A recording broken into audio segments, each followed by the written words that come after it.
নমস্কার, আজকে আবার একটা নতুন এপিসোড নিয়ে উপস্থিত হয়েছি তোমাদের সবার সাথে। এবং সেলফ ইন্ট্রোডাকশন, সেটা নিয়ে সবচেয়ে বেশি কোয়ারিজ আমরা দেখতে পেয়েছি মানুষের মধ্যে।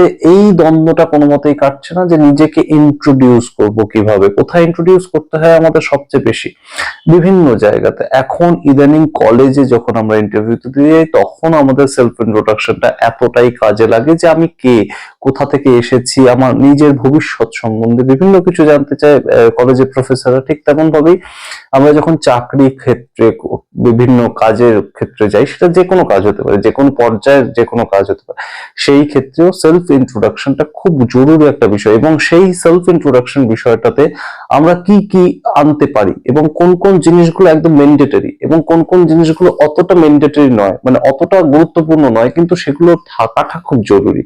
থাকলে আমার নিজের যে পরিচয় দেওয়ার বিষয়টা, আমার নিজের যে নিজস্বতা, সেটা আরো বৃদ্ধি পাবে। সেই জিনিসগুলো আমরা আজকে একটু আলোচনা করব। সুতরাং চলো শুরু করি দেরি না করে, এবং অবশ্যই সাবস্ক্রাইব করে দিও চ্যানেলটাকে এবং শেয়ার করো তোমাদের বন্ধু বান্ধবের মাঝখানে, যাতে সবাইকে আমরা ইংলিশ শেখাতে পারি। চলো আজকে শুরু করছি। সেলফ ইন্ট্রোডাকশন দেখিয়েছি একদম। সেলফ বলতে নিজের সম্বন্ধে, ইন্ট্রোডাকশন বলতে নিজেকে ইন্ট্রোডিউস করা। আমি নিজেকে কিভাবে ইন্ট্রোডিউস করছি, that is the most important thing to the people, to the society. প্রথমেই যে জায়গাটা বলবো আমাদের, যে আই, নিজেকে আমরা বলছি সেলফ, এই আই বিষয়টাকে আমাকে মাথায় রাখতে হবে। আমি নিজেকে যেভাবে দেখাবো, সোসাইটি আমাকে ঠিক সেইভাবে দেখবে।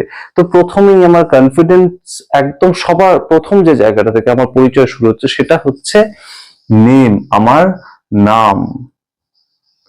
অবশ্যই আমরা বলবো সবাই, আমরা তো জানি স্যার এটা, তাতে অসুবিধার কি হয়েছে, কিন্তু নাম বলার বহু পদ্ধতি রয়েছে। নাম বলার কি কি পদ্ধতি, প্রথমেই আমি তোমাদের বলতে পারি, আই অ্যাম রোহিত। এই যদি হয় পদ্ধতি, তাহলে অসুবিধার কিচ্ছু নেই, তুমি রোহিত সেটা তুমি বোঝাতে পারলে। কিন্তু অন্য পদ্ধতিতেও কিন্তু নাম বলা যেতে পারে। ঠিক যেমন ভাবে আমরা বহু কিছু বোঝাতে পারি, শুধুমাত্র আমার খিদে পেয়েছে এই কথাটা বলার জন্য বোঝাতে পারি। কিন্তু আই অ্যাম রোহিতের জায়গায় যেই মুহূর্তে আমি অন্য একটা শব্দ পুট করব, অন্য একটা বাক্য পুট করব, তখন কিন্তু ইমপ্রেশনটা আর একটু বেটার হতে পারে। ঠিক যেমন ভাবে কি হতে পারে, হাই, দিস ইজ রোহিত। ঠিক আমরা নিজের সম্বন্ধে বলছি হাই, অর্থাৎ আমি সামনে থাকা লোকটাকে গ্রিট করছি হ্যালো বা হাই এটা বলে। তার সঙ্গে দিস, দিস বলতে নিজের কথা বলা হচ্ছে, দিস ইজ রোহিত।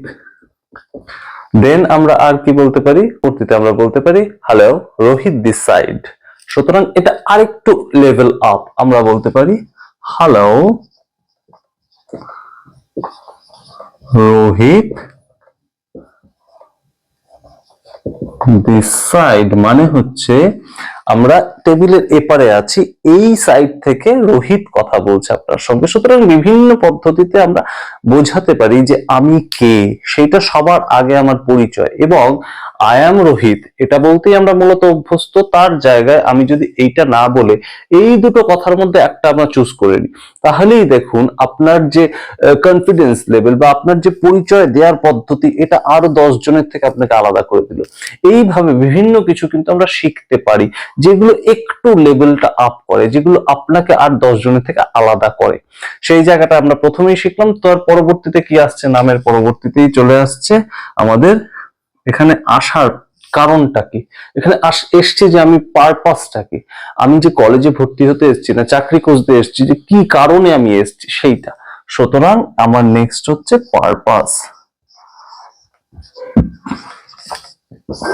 পারপাস, পারপাসটা কি কি হতে পারে, কলেজে ভর্তির সময় ইন্ট্রোডাকশন দিতে হতে পারে, আমার চাকরি করতে যাওয়ার সময় ইন্ট্রোডাকশন দিতে হতে পারে, purpose of coming here. So সেইটার সম্বন্ধে আমি কি বলবো, আই অ্যাম, আমি ধরে নিচ্ছি আপনি চাকরি খুঁজতে গেছেন, সবচেয়ে বেশি ইন্ট্রোডাকশন সেখানেই দিতে হয়। I have come here to get a job. কিন্তু সেই ক্ষেত্রে একদম সহজ হয়ে গেল না বিষয়টা, I have come to get a job, এটা তো একদম সহজ ইংরেজি, যে আমি একটা চাকরি খুঁজতে এসেছি, আমার একটা চাকরির দরকার। কিন্তু আপনি এই কথাটাকে আর কিভাবে প্লেস করতে পারেন, আপনি এই কথাটা বলতে পারেন যে আপনার দরকার, I have come here to get a job, সেটা আপনার দরকার, সেটা আপনি বোঝাচ্ছেন। কিন্তু কোম্পানি কিসে ইমপ্রেসড হবে, কোম্পানি ইমপ্রেসড হবে, কোম্পানিকে আপনি কি দিচ্ছেন সেই কথাটা যদি ইন্ট্রোডাকশন আপনি পুট করে দেন, তাহলে সেই ক্ষেত্রে কিভাবে আমি ঘুরিয়ে কথাটা বলতে পারি, আমি একই কথা বলবো, I have come here to get a job, আমার একটা চাকরির দরকার, এই কথাটাই বলবো। কিন্তু কথাটা ঘুরিয়ে কিভাবে বলতে পারি যাতে কোম্পানির যারা ইন্টারভিউ নিচ্ছে তারা আর একটু ইমপ্রেসড হয়ে যায়। I have come here to learn from you, and obviously I would like to give my 100% to the company. অর্থাৎ আমি এখানে তো আপনাদের থেকে শিখতে এসেছি, আমি কোম্পানির সামনে প্রথমে গিয়ে নিজেকে বড় দেখাবো না, নিজেকে ছোট দেখাবো, আমি আপনাদের থেকে শিখতে এসেছি এবং আমি আমার নিজের 100% দেব টু আপলিফট দ্য কোম্পানি, অর্থাৎ আমি কোম্পানিকে এগিয়ে নিয়ে যাওয়ার জন্য আমার 100% দেব। সুতরাং I have come here to get a job, সেটার থেকে এইটা কিন্তু একটু অন্যরকম, কিন্তু কথাটা কিন্তু একই হলো। আমি এখানে একটা চাকরি খুঁজতে এসেছি, সেটা আমার কথাটা আমি জানাচ্ছি, কিন্তু কোম্পানিকে আমি কি দেবো সেটা আমি বলছি না। কিন্তু আমি I have come here to learn from you, আমি এখানে শিখতে এসেছি, and will obviously give my 100%, give my 100% to the company. এইভাবে কিন্তু আমার পারপাসটা আমি সার্ভ করে দিতে পারি।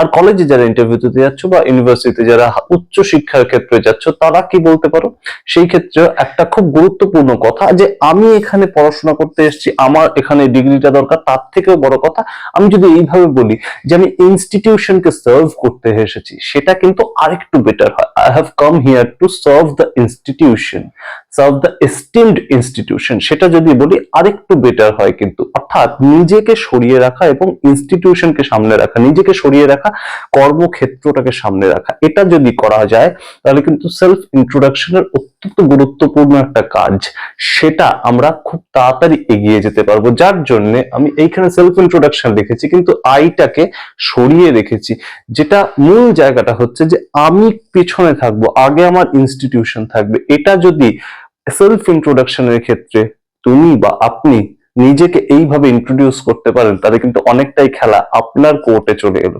এর পরবর্তী তৃতীয় যে জিনিসটা, সেটা এক্সপিরিয়েন্স। এক্সপিরিয়েন্স আপনার থাকতেও পারে, নাও থাকতে পারে, সেই ক্ষেত্রে একদমই সহজভাবে এক্সপিরিয়েন্স নেই এই কথাটা বলার কোনো জায়গা নেই।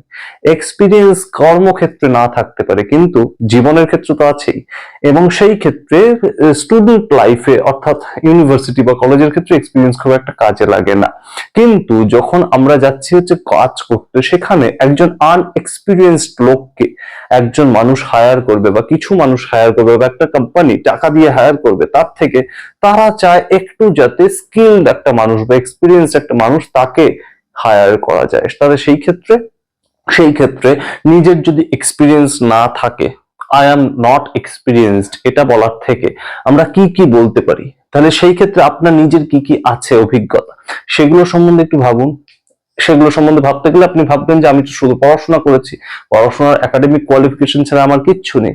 কিন্তু আপনি যে বহু বন্ধুর মাঝখানে বড় হয়েছেন, বন্ধুদের বিপদে হয়তো আপনি ঝাঁপিয়ে পড়েন, সেগুলো কি এক্সপিরিয়েন্স নয়? এটাও খুব গুরুত্বপূর্ণ একটা এক্সপিরিয়েন্স। সেলফ ইন্ট্রোডাকশনের মধ্যে অত্যন্ত গুরুত্বপূর্ণ একটা জায়গা পায় কিন্তু experience. I can manage a bunch of people, এটা এক্সপেরিয়েন্স। আপনি বিশ্বাস করতে চেষ্টা করুন, এটাও এক্সপেরিয়েন্স।